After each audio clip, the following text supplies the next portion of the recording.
Welcome to the Making Sense podcast. This is Sam Harris. Well, I suppose I should say something about the campus protests. There's a lot of anger and confusion out there. Just how much of a problem is this? Well, there's no question that much of the chaos we see online is performative, which is to say that it's being staged for the cameras. That doesn't mean it's entirely insincere, but it is interesting to consider whether the events themselves would have happened, or would have happened at this scale and have this character, absent an ability to broadcast them on social media. Of course, this concern relates to far more than what's happening on college campuses in response to the war in Gaza. The combination of a smartphone and social media appears to be driving our species crazy. We're all effectively walking around with a television studio in our pockets. And the question is, what is this doing to us? So this is just to say that when I see video of crowds of very smug and very hostile kids at our finest universities effectively supporting Hamas, I'm a little slow to conclude that this tells me everything I need to know about the scope of the problem. As I've said before, the entire aftermath of October 7th has convinced me that I've been almost totally asleep to the current reality of anti-Semitism. So I think it is a far bigger problem than I realized. But I still don't know how informative it is to see a video of some imbecile at Columbia or Harvard shouting for the Jews to go back to Poland. What I can say is that the response of these universities has been totally inadequate and hypocritical. Their policies around protests have clearly been violated and have been for months. And as many people have pointed out, it's the obvious double standard here that constitutes anti-Semitism. I'm less worried about the specifics of each ugly incident than I am about the fact that the administrations have been tolerating behavior that they simply would not tolerate had the objects of all this derision and abuse been anyone else. If these colleges had any number of people shouting that blacks should go back to Africa or that trans people deserve to die, these students, to say nothing of professors who said such things, would be expelled. And this is clearly what should happen to the most uncivil actors here. All the kids who have been physically preventing Jewish students from accessing buildings on campus, threatening them with violence, simply because they are Jewish, these kids should be expelled, without question. I mean, even if you concede that Israel is totally in the wrong, this would not justify the behavior we've been seeing on campus. I mean, imagine that China was doing something awful and worthy of protest, which of course China often is. It's put 2 million Uyghurs and Turkic Muslims in concentration camps, where they are reportedly subjected to torture and sterilization and forced labor. Where are the protests? Apparently no one cares. Not a peep out of Harvard or Stanford or Princeton or Yale. But let's say all these activist students started caring about China's abuse of their Muslim population, and were protesting that. Imagine how the universities would respond if these protesters started targeting other students on campus just because they happen to be Chinese, as though ethnically Chinese Americans, or even Chinese nationals at Harvard, could be culpable for what the Chinese government was now doing. Imagine them not letting Chinese students access buildings. Okay, this would be immediately recognized to be morally insane and at odds with every core value of a university, and there would be zero tolerance for it. But the analogy actually understates the perversity of what's been happening, because many of these students are not merely protesting injustice and cruelty and innocent death and just happen to be harassing the wrong people. Rather, many of them are supporting injustice and cruelty and innocent death explicitly. Globalize the Intifada isn't a call for peace. It's a call for the indiscriminate murder of Jews.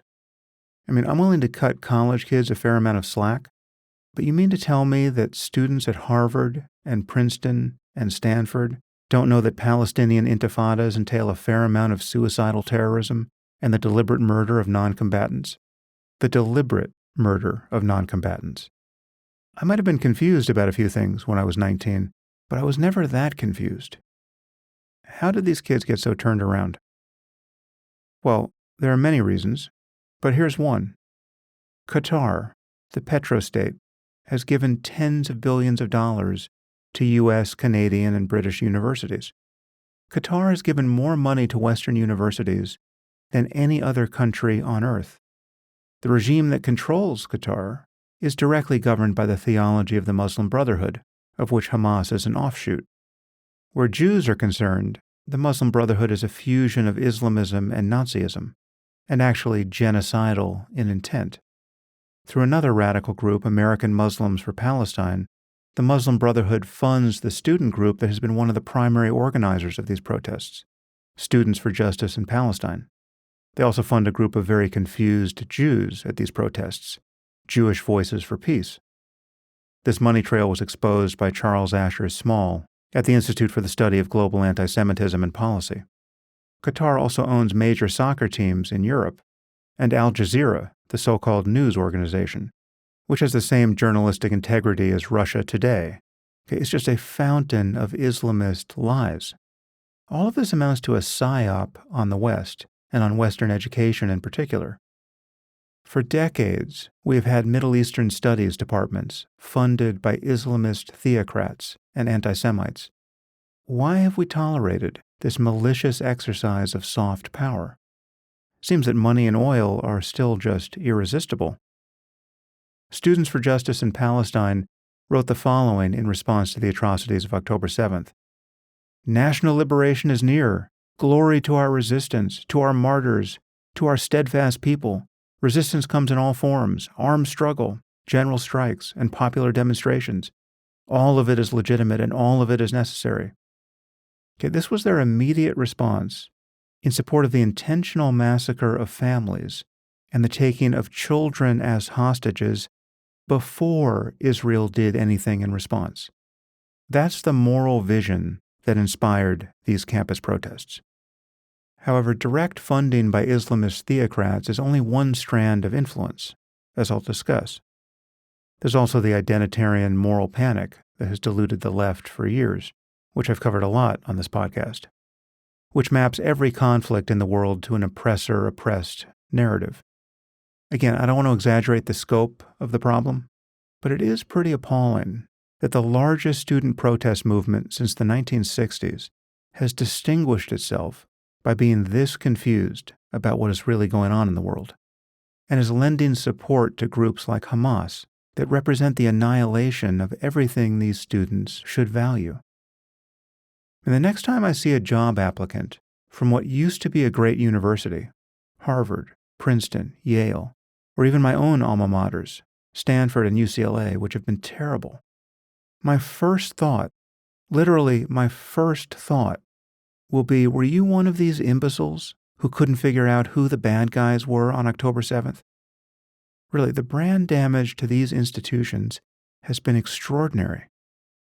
We now know that hundreds of professors at these schools support Hamas, which again is a genocidal death cult. That's not my opinion. That is how Hamas describes itself. They want to kill all the Jews on earth and to die as martyrs. That is the recipe for being an anti-Semitic, genocidal death cult.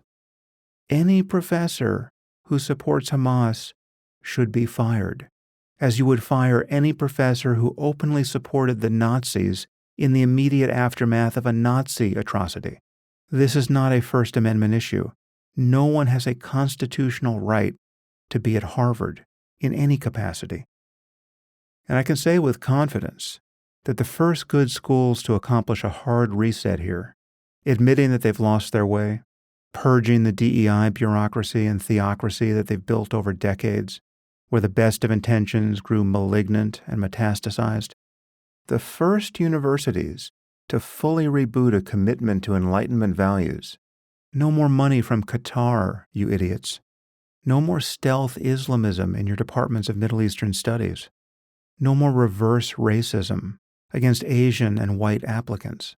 No more identitarian victim culture. No more dousing for racists. No more whinging about Halloween costumes. No more intersectional arsonists pretending to put out fires that they started. Just great books and great teachers and real research and no more fucking apologies. The first elite schools to do that will win so much support and goodwill, and an avalanche of applications and donors. They'll solidify their reputations into the next century. I wouldn't even know where I would want to send my daughters to college at this point. Happily, we don't have to think about this for a couple of years. But all the best schools, and even the second and third best schools, appear to be in the process of destroying themselves. Again, I realize it's a minority of students protesting on even the most beleaguered campuses, but it's the response of the institutions themselves that has been so reprehensible. Now, as a result of all this, there is a widespread sense in the Jewish community that more must be done to combat anti-Semitism. There's even a bill that has just passed the House of Representatives, the Anti-Semitism Awareness Act, which would make it easier for Jews to make civil rights complaints. Now, unfortunately, this bill seems to conflate certain criticisms of Israel with anti-Semitism. I'll grant that most people who claim to be anti-Zionist at this point are probably also anti-Semitic. This is pretty obvious from what they're saying and what they're not saying. It used to be the case that you could be anti-Zionist without being anti-Semitic. My friend Christopher Hitchens certainly was that, and I was sort of that at one point, but I'm not sure it's a position one can truly occupy now. October 7th changed my thinking on this. I remain uncomfortable with the concept of any sort of religious ethno-state, but given the murderous anti-Semitism of so much of the world, given that almost every country that has had a population of Jews has at some point actively persecuted them and driven them out, literally almost any country you can name in Europe or North Africa or the Middle East has done this at some point. Given the tolerance of this reality by billions of onlookers, well, then the Jews clearly need a state of their own, and it should defend itself without apology. Okay, we have the two largest religions on earth, Christianity and Islam, which encompass half of humanity, whose theology has reviled the Jews as eternal enemies for thousands of years. If half the world hated the Yazidis like this, and if much of what the world believed about them amounted to a deranged conspiracy theory, I would say that the Yazidis needed their own state too. I'll be happy to revisit this issue in 100 years when we've made some moral progress, but until then, count me a committed Zionist. However, I think talking about Zionism is totally counterproductive. We should talk about Israel's right as the lone democracy in the Middle East to defend itself. I also think that focusing on anti-Semitism at this moment, as much as it really is a problem, is the wrong approach to addressing a much more fundamental problem, which is the hatred of Western civilization coming from so many of its own inhabitants and beneficiaries, and the very real clash between the West, which includes Israel and every other civilized democracy, and Islam, in particular Islamism and jihadism. Depending on the context, we can call it radical Islam or Islamic extremism or Islamofascism. Call it whatever you want, but what you can't do, honestly, is say that this species of belligerent lunacy has no connection to the mainstream religion of Islam. Why do I think that a narrow focus on anti-Semitism is mistaken? Well, there are many people on college campuses now who support Hamas, which seems as anti-Semitic on its face as supporting the Nazis. However, I think that hating Jews is not really what many of these people are about. As I said, some of them are Jewish, so what explains their behavior? Well, they hate the West, or think they do. They hate Western power. In the American context, they hate whiteness, perhaps above all, and they think that the sin of racism subsumes everything. In the conflict between Israel and the Palestinians, they consider the Jews white and the Palestinians black. Is this utterly moronic? Yes, it is. At least half the Jews in Israel are Middle Eastern or North African in descent. The only black people you'll find there are Ethiopian Jews, some of whom are fighting for the IDF. So kids, all your concern about white privilege, as you bounce between lacrosse practice and Starbucks, is misapplied here. Should you be kicked out of Yale for being this stupid? Probably. But your stupidity is not quite the same as anti-Semitism. Yes, anti-Semitism cuts across this landscape in ways that are very depressing, and I'm not seeking to minimize it. For instance, as you move rightward along the political spectrum, you meet more and more people who effortlessly recognize the derangement of the left. and the sickening apologies for Islamic fanaticism that come from people who imagine that Harvey Weinstein is the worst person who ever lived, whereas there are whole societies in the Muslim world where a person like Weinstein would be considered unusually well-adjusted in his attitude towards women. The left is still full of the sorts of people who blamed Salman Rushdie for the fatwa that forced him into hiding for a decade, and which finally got him nearly killed on stage in New York after 33 years of looking over his shoulder. These are the same people who blame the Charlie Hebdo cartoonists for having had the gall to get themselves murdered in Paris. These imbeciles on the left range from current darlings of alternative media like Glenn Greenwald to members of elite institutions whose very purpose is to defend freedom of speech, like the PEN America Foundation. As you move rightward in our politics, you meet more and more people who easily see the insanity of all this. Words are violence, but clitorectomies and suicide bombing is somehow indigenous wisdom and the voice of the oppressed.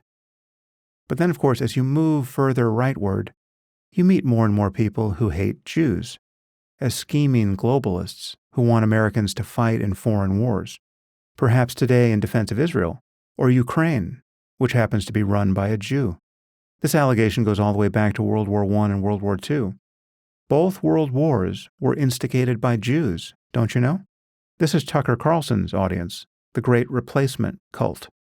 When things recently went sideways over the Daily Wire, these are the geniuses who followed the crackpot Candace Owens into the abyss, and finally got a chance to tell Ben Shapiro what they really think of him and his fellow Jews. But of course, if you land on just the right spot on the right, among old-school evangelical Christians, then you can find people who can generally be counted upon to worry about the fate of the Jews and who will defend Israel, which is a relief, frankly. But their support comes with a strange twist, because they expect that when the temple is finally rebuilt in Jerusalem and Jesus returns, let's just say he won't be in a mood to debate the finer points of theology with the Jews. So evangelicals are philo-Semitic only up to a point. So I don't mean to downplay the reality of anti-Semitism. A vastly disproportionate amount of hate crime in the U.S. is committed against Jews. It's not against blacks, and it's certainly not against Muslims, despite what the Islamist front group, the Council on American Islamic Relations, would have you believe. In fact, a lot of this crime comes from blacks and Muslims themselves, who just happen to do more than their fair share of hating Jews. Jews are about 2% of the population, and they've always received around 50% of the hate crime. Even after 9/11, they received far more hate than Muslims did in America. Since October 7th, the number of incidents has soared, and this is in response to the worst atrocity perpetrated against Jews since the Holocaust. So if you're Jewish, or even if you're not, and you think all of this is seriously alarming, I think you're right, and I'm sure I will do some future podcasts and other work on the problem of anti-Semitism. But I also think that Jews should not try to compete in the oppression Olympics that have deranged so much of Western culture. The direction of progress is not to convince the rest of America that we Jews have it worse than blacks and Muslims, or just as bad. And I don't think the UK is going to sort itself out by becoming more focused on its Jewish population as a victim group. We simply have to get past the politics of identity, and we have to defend Western values. We have to defend not identities, but the ideas that make freedom and tolerance possible. We have to recognize that there are real threats to freedom and tolerance in this world, and identity politics is one of them. Another happens to be coming from the fastest spreading religion on earth, which has some 2 billion adherents. Are all Muslims a threat to freedom and tolerance? No, but almost all of them are doing a terrible job of acknowledging, much less combating, the dangerous fanaticism that is seething at the core of their religion. So I don't think we need a new Jewish media platform to compete with the malicious fantasies that pour forth from Al Jazeera, as harmful as those have been. We need the New York Times and the BBC to become morally sane again. I am not suggesting that anti-Semitism isn't a problem. I'm suggesting that a real defense of Western values would solve that problem, among many others. Nevertheless, it is easy to see why some of our kids are confused about Gaza. They are being inundated with misinformation about Israel, that the Jews are settler colonialists, that they have built an apartheid state, that they are guilty of genocide. These lies did not start on October 8th. They've been promulgated for decades. And it seems that no matter how patiently one corrects them, nothing changes. And the photos coming out of Gaza certainly don't help. As I've said before, there is no political analysis or moral argument that makes sense of images of dead children being pulled out of rubble. It's also natural for people to look at the history of the conflict between the Israelis and the Palestinians and imagine that there's some moral parity between the two sides. In fact, because Israel has become more powerful, most people imagine that the responsibility for the ongoing conflict falls more on the Jews. Israel is now perceived to be a bully with advanced weaponry, and the Palestinians are merely victims, throwing rocks. Even in the aftermath of October 7th, when you had an avowedly genocidal organization like Hamas butchering non-combatants and taking women and children hostage, and firing rockets by the thousands purposely into civilian areas, we still have vast numbers of Westerners, and a majority of our own youth, apparently, believing that Israel is in the wrong, and that it effectively has no right to defend itself, or to even exist. Leaving other variables aside, like the identitarian disgrace of wokeism, the oppressor-oppressed framing of everything that has become standard on the left, as well as the frank anti-Semitism that we know is there, what we are seeing on our college campuses is only possible because people don't understand the threat that Islamic extremism poses to open societies everywhere. Again, what's happening on our college campuses is many things, but the level of moral confusion required to support Hamas and to demonize the people who are fighting Hamas requires that one not recognize what Hamas is. And in a way, this is also understandable. It is natural to imagine that people everywhere are more or less the same, and that they basically want the same things in life. It's easy to see how one might think that normal people would never resort to violence of the sort we saw from Hamas on October 7th, burning families alive on purpose, raping women and cutting their breasts off and then killing them, and shrieking with joy all the while. Right? Normal people wouldn't do this, couldn't do this, unless they've been subjected to some unendurable misery and injustice. They must have been driven insane by their own trauma. Let's leave aside the people who claim that those things didn't happen on October 7th. Most people understand what happened. And yet, given the assumption that people everywhere are more or less the same, the very extremity of the violence we saw on October 7th seems to put the moral onus on its victims somehow. And this weird distortion of moral intuition casts a shadow over the whole history of the Israeli-Palestinian conflict. The fact that the Palestinians could have produced an endless supply of suicide bombers during the Second Intifada, and that they would target non-combatants, even children, with this barbarism, that itself was considered proof that they'd been pushed well beyond the brink by the Israelis. Otherwise, normal human beings would never behave in so extraordinarily destructive a way. It is easy to see how uninformed people could make this assumption. This is a very useful point that the writer Paul Berman made 20 years ago in his book Terror and Liberalism. Similarly, people assume that groups like Hamas or Al-Qaeda or even the Islamic State attack Western targets for more or less normal political reasons. They think these movements are anti-colonial or straightforwardly nationalistic, and so they think that the extremity of their violence is once again at bottom the fault of Western powers. The chickens have finally come home to roost.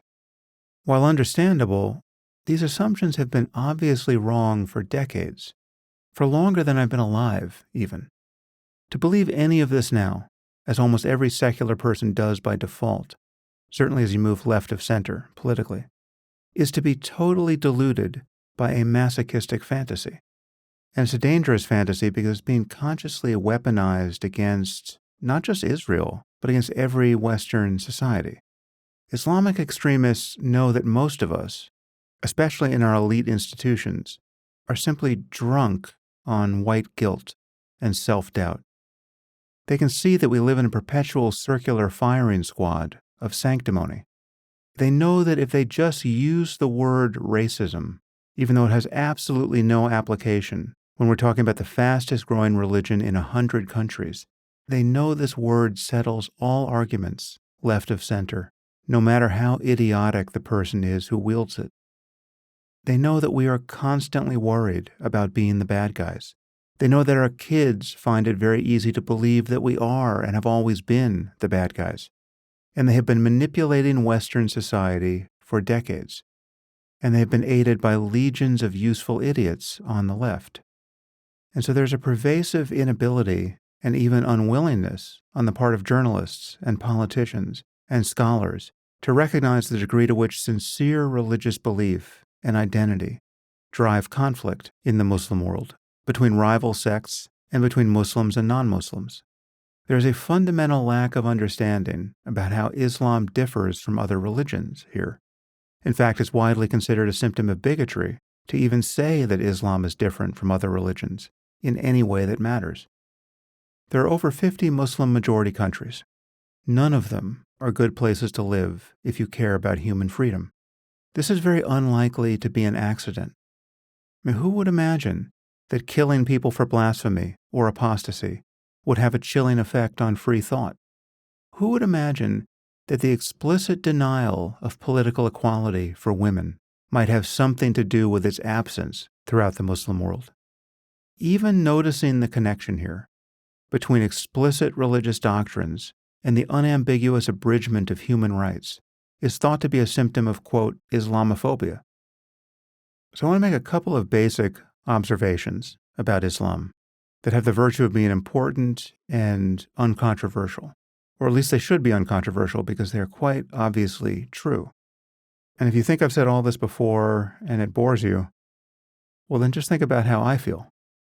I wouldn't touch this topic ever again if I thought other people were doing an adequate job of it. There's a spell that simply has to be broken here because it threatens to ruin everything. And if you don't see it, as many don't, you are just blind. From the point of view of Islam, our world is divided into two realms, the realm of belief and the realm of unbelief. This is something that Islam shares with Christianity, of course, but the similarities pretty much end there. There is no render unto Caesar those things that are Caesar's in Islam. Rather, Islam is meant to totally subsume a person's life and the governance of society. It is intrinsically political. Therefore, the modern distinction, upon which so many of us have placed our hopes, between Islam and Islamism, which is the explicit intrusion of the religion into politics, is just that, a modern distinction. It is one that we hope can be made true and effective, and we hope that the latter orientation, that of 20th century aggressively resurgent political Islam, can be resisted and ultimately extinguished in modern societies. But this secular distinction has little traditional justification, if any. This is where the differences between Islam and Christianity become highly relevant and ominous. Take a moment to consider this, as though for the first time. Muhammad wasn't the Muslim Jesus. It's important to notice that the man was not crucified. He was a statesman and a warlord. He fought in dozens of battles and was victorious. And in Islam, Muhammad is the very model of the ideal man. I mean, just imagine how Christianity might be different if Jesus routinely had his enemies killed and their wives taken as sex slaves. You think it might just be a little different? Do you think Christianity might be just a little different if Jesus had been less like a hippie with a steady supply of MDMA and more like Tony Soprano? The first Muslims didn't spend centuries, as the early Christians did, as outsiders being oppressed by their unbelieving masters. They tasted political power from the very beginning. The first Muslims created an empire more or less immediately after the death of the Prophet. And then they just crushed everyone for 500 years. Unlike Judaism, Islam enjoins its followers to spread their faith, the one true and completely correct faith, to the ends of the earth. Christianity is also a relentlessly missionary faith, of course, But from its inception, it was a religion of weakness. Again, Christ was crucified. Blessed are the meek, for they will inherit the earth. Remember? Islam, from the first moment, was a religion of power. Okay, the idea of non-Muslims ruling over Muslims, or even having equivalent power alongside them perpetually, has always been anathema. It's an error to be rectified through spiritual struggle, sure, but also through physical violence. The fact that Islam has failed to achieve dominance in our world and has proven for nearly 1,000 years to be quite backward and weak is a perennial source of humiliation. By the light of the doctrine, it makes absolutely no sense. It is a sacrilege. From the point of view of Islam, the status quo is intolerable.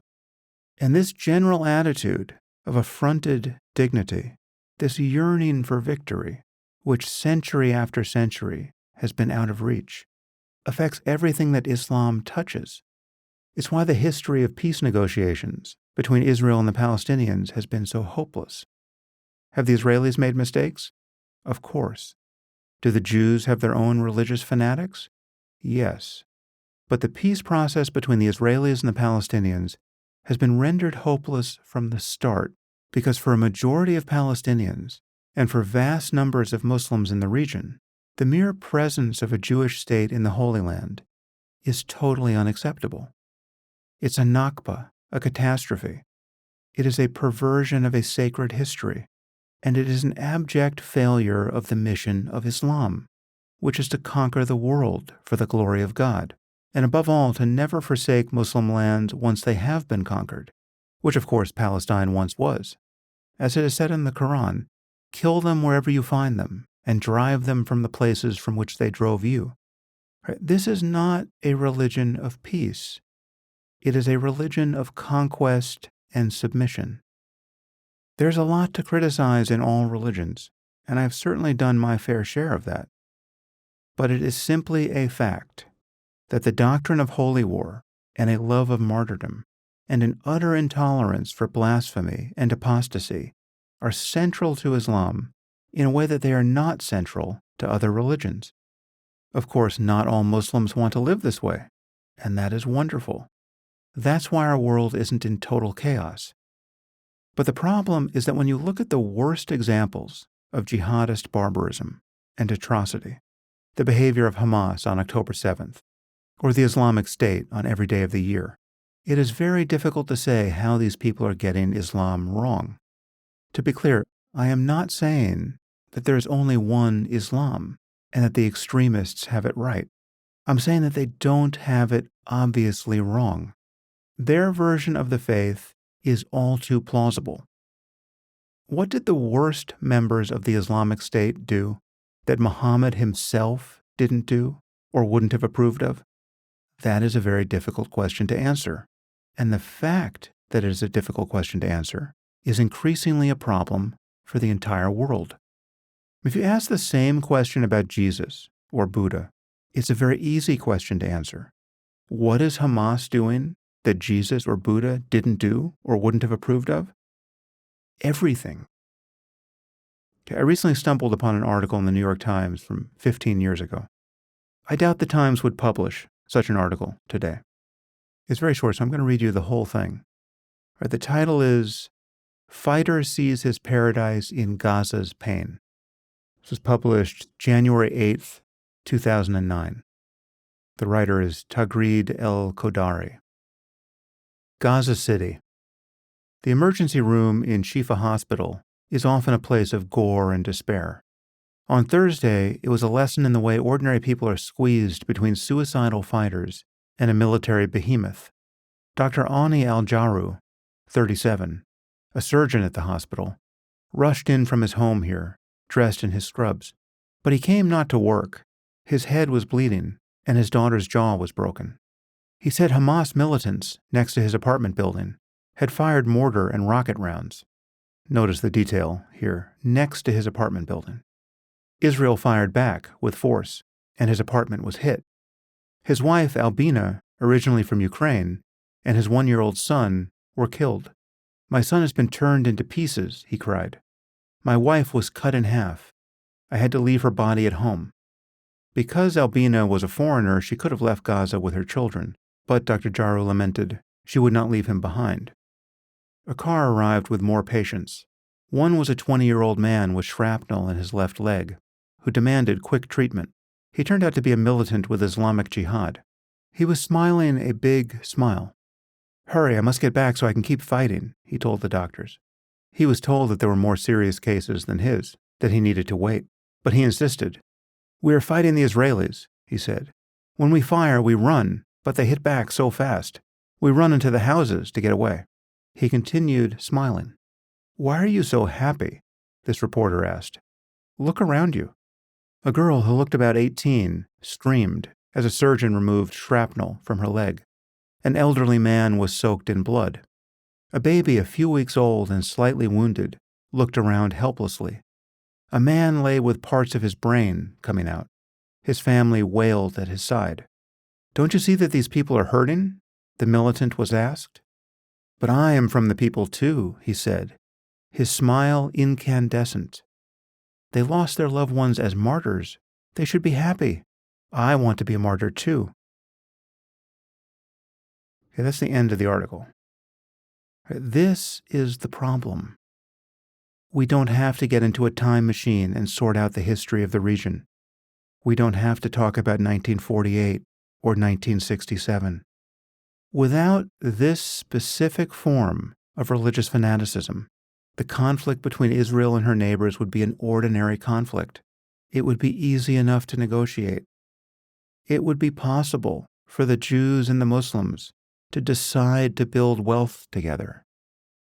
They could have turned Gaza into an absolutely gorgeous resort on the Mediterranean. If all you care about is the well-being of the Palestinians, you should want them to be free of this lunatic ideology that has made them impossible to live with. But for some reason, most academics and journalists refuse to recognize what is being revealed in an article like this. They desperately want to think that specific religious doctrines, like the idea that martyrs go straight to paradise, are either not believed by anyone, or if believed, have no effect on a person's behavior. This is without question the most mystifying and infuriating form of ignorance I have ever encountered. Of course, we all desperately want to believe that there's a clear line of distinction between the real fanatics in a group like Hamas and the Palestinian people. And this will be true for many Palestinians, I have no doubt. Those people are effectively hostages. But it's not true for all Palestinians, and it's probably not even true for most of them. For instance, whenever polled, support for suicide bombing against civilians has always been sickeningly high among Palestinians, around 70%, and support for specific terrorist groups like Hamas and Hezbollah generally ranges between 40 and 60%. So we're not talking about just a few radicals. I mean, have you seen the videos of Israeli hostages being taken into Gaza on October 7th? The images of blood-covered girls being dragged into vehicles and onto motorcycles. Have you seen the men swarming around these hostages, celebrating their capture, shouting Allahu Akbar?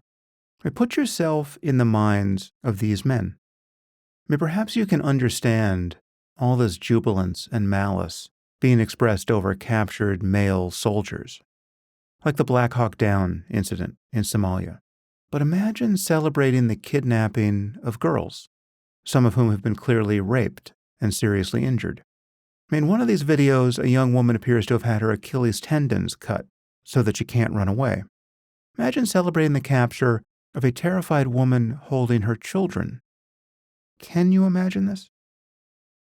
I mean, after 9/11, as an American, traumatized by an act of terror of a sort that we have never seen on our shores, imagine if SEAL Team 6 had captured some random Saudi women and children and paraded them as hostages through Times Square.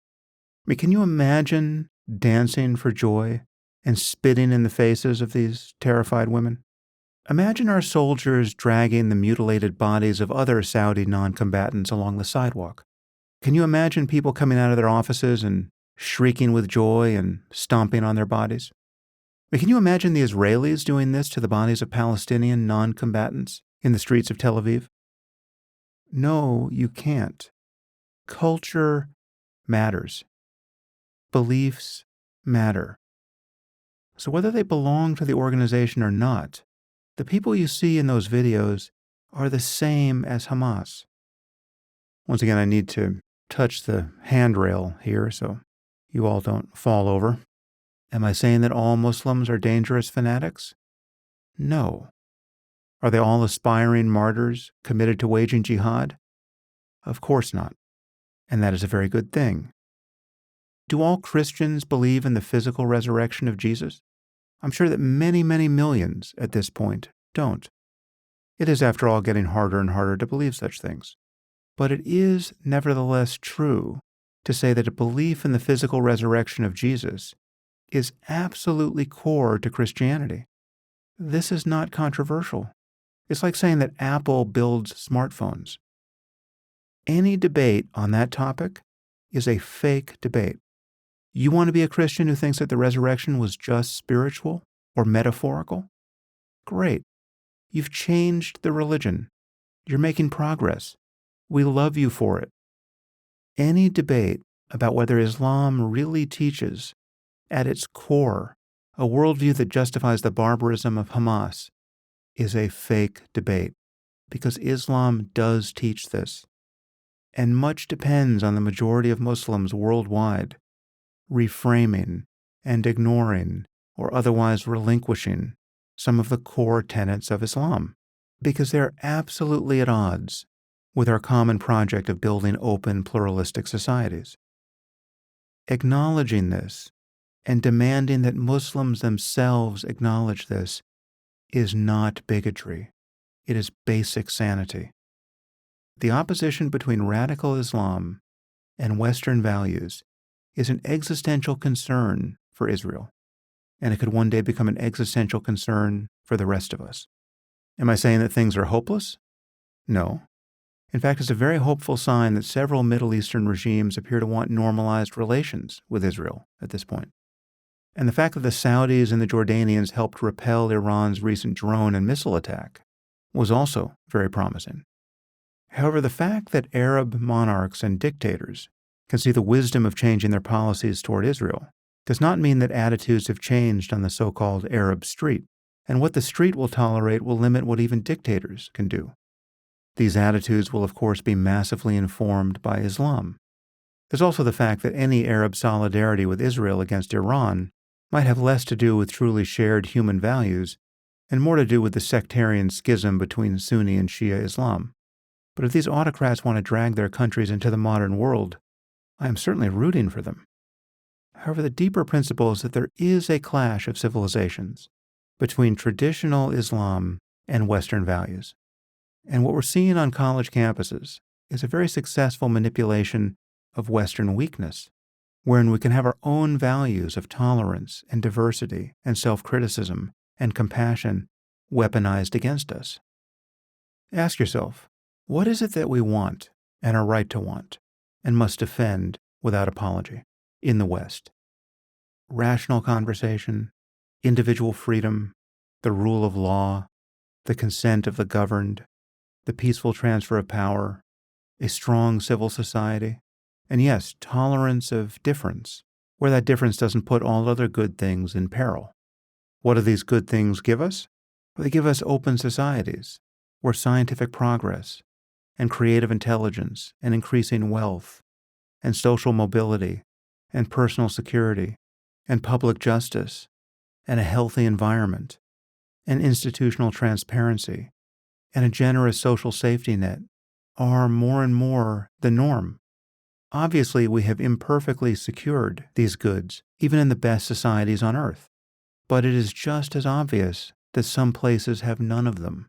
And worse, some people, some groups, even whole cultures, don't want most of these things. It is time to admit that not everyone wants a good life as you and I understand it. Hey kids, Hamas does not want what you want.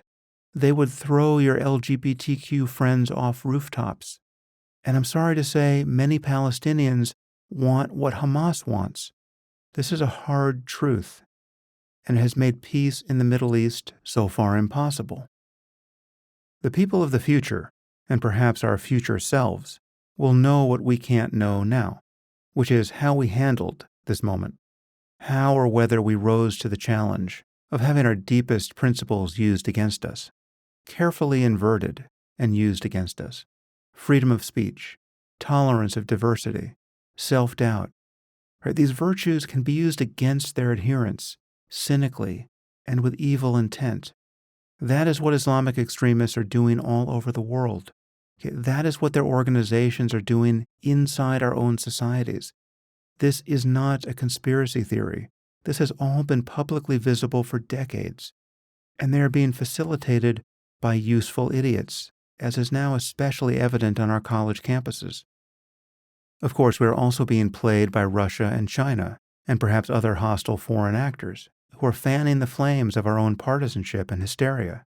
But part of that hysteria is that many of us now perceive any effort to limit the spread of misinformation and social contagion to be the first signs of Orwellian repression from our own government. Okay, we live in a country where people go berserk whenever they learn that our government can access information through a court order that they themselves routinely give to random apps and other services just for the sake of convenience.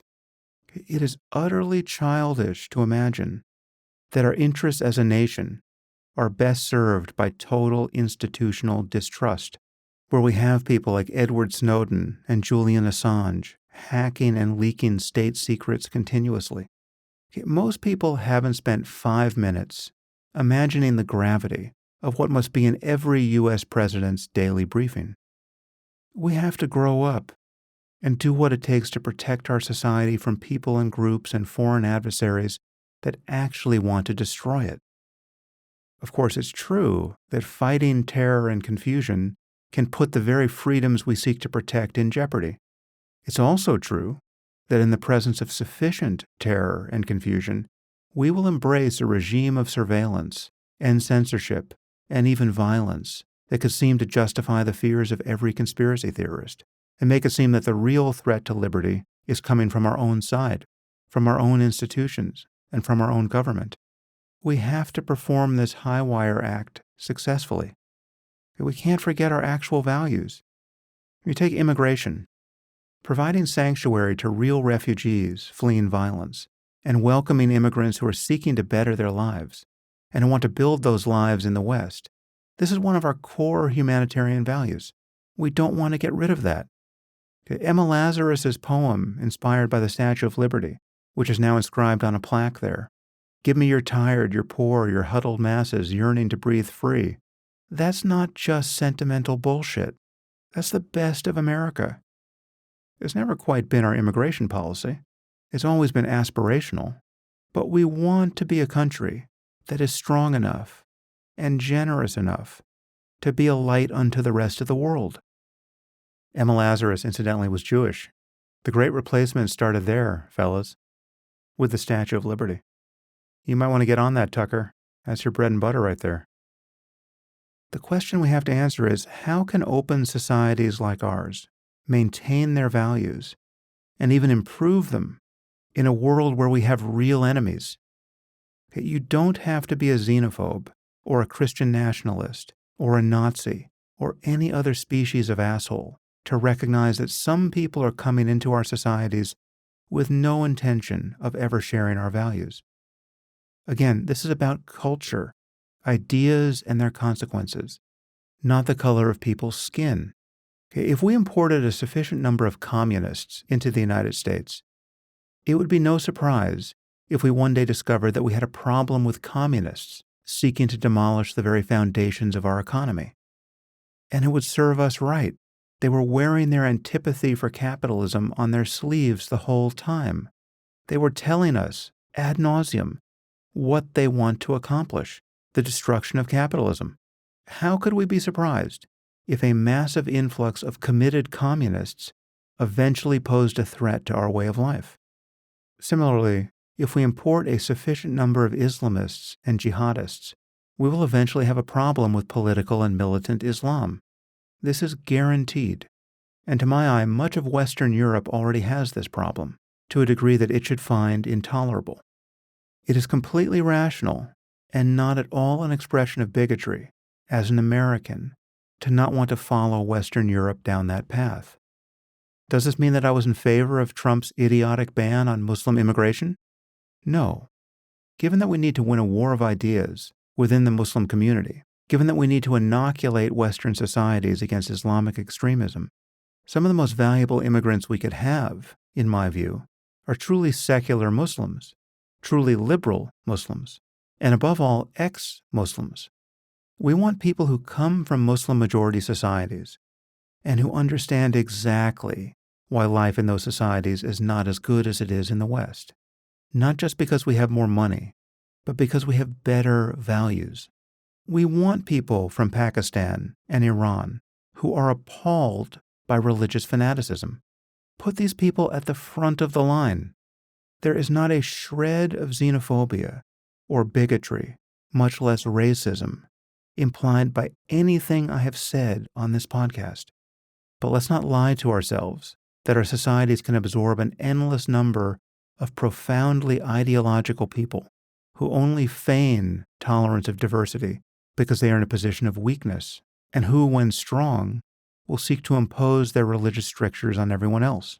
The truth is, Islamists, to say nothing of jihadists, seek to impose their religion on everyone else, even from a position of weakness, and Western Europe has been groaning under that pressure for decades. As with immigration, so it is with free speech. I think the U.S. is in a much better position than any other country because we have the First Amendment.